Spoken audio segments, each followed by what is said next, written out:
The fact that the defendant has been charged with criminally negligent homicide, leaving the scene of a crime. And I stand here today, and I thank Assemblywoman Rajkumar for allowing me to go first. It was a difficult day to get here, and there's a lot of things going on today. But this community, that's why I wanted to be here. This community fights every single day for each other. There is never anything that happens to one person in the community, in the Hindu Guyanese community, that doesn't happen to everyone. And it is amazing how many calls and emails and Twitter, spoken about this case. But I want to tell you something.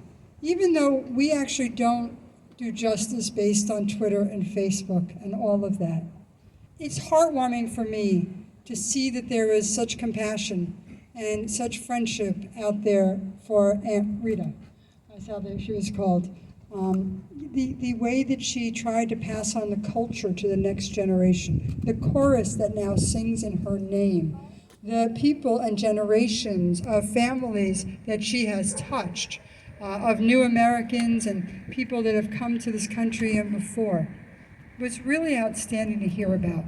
You know, as the district attorney, sometimes we want to know more about the victims, and we want to know more about the families and how they were in their lives. So I thank you for allowing me to get a little piece of Rita's life and to have knowledge of that. But thank you to the community. Hi, Jenny, thank you so much. I love your Facebook page still. She keeps me up to date on everything going on around here. And to everyone who is involved here today. Our thoughts are with Ms. Persaud. Our thoughts are with all the victims, by the way, of car violence and car incidents. And I'm just proud to be part of today. Thank you. Thank you so much, DA Katz, for your commitment to our borough, to justice, to our people. Thank you. We also have with us one of our great community leaders who we all know and love, Romeo Hitlal. I would like to invite him to say a few words. Thank you, Assemblywoman. Well, we're here today, one step closer to justice, and I'm very happy, and I'm confident the district attorney will do her best to make sure this bad person is put away for a long time. And the detective, thank you very much for working so hard, day and night, and finally, it's not a cold case in our community. So thank you very much.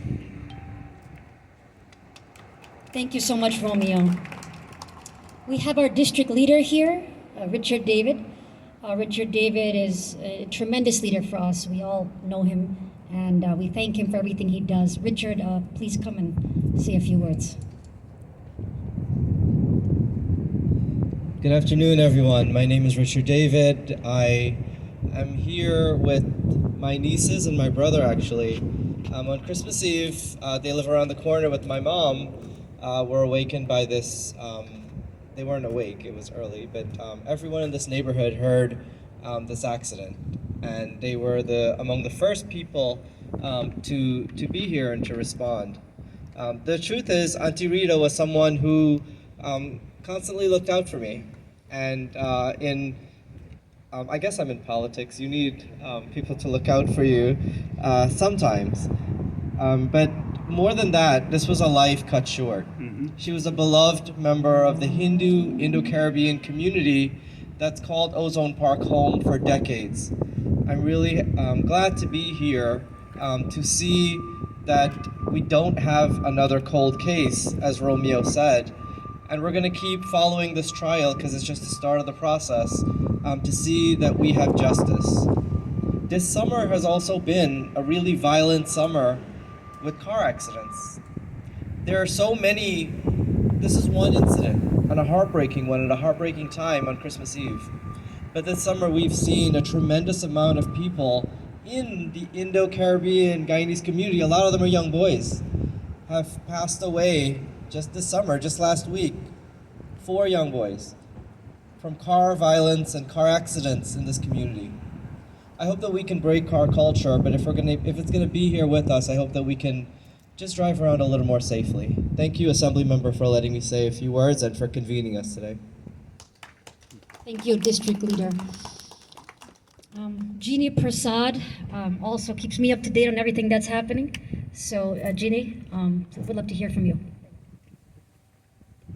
Hi, my name is Jeannie Persaud, a community activist for 35 years, and I don't want to be redundant, but what I want to say is that I'm very proud that everyone has their own strength, and in this case, we all came together to make this possible. So I'm proud of everybody who is here and who has worked behind the scenes for this. Thank you. Thank you, Jennifer. Thank you so much, Jeannie, and for everything you do. We also have our great supporter, Joe Corona, the beloved president of the Our Neighbor Civic Association. Thank you so much for joining us. Thank you, Jennifer, for putting this together. Thank you to the NYPD, the detectives, the men and ladies in blue. So I was coming to Midnight Mass that day, the night that it happened, you know, and Midnight Mass is a very joyful occasion when we celebrate the birth of Jesus. And it was a horrific accident. And when the mass started at midnight, you know, we really didn't know how the victim was, and we prayed for her. You know, and almost 9 months to the day, you know, they found the alleged killer, which is kind of symbolic because it's kind of like a new life. You know, it's the 9-month period. As Melinda said, though, like a lot of people were affected by the accident. I couldn't believe how many people told me that like a family member or a friend was involved in a hit and run and they never found the person. So this is kind of closure for those people as well, and you know, I hope that we bring this to justice. Thank you. Thank you so much, Joe, for all of your care for our community.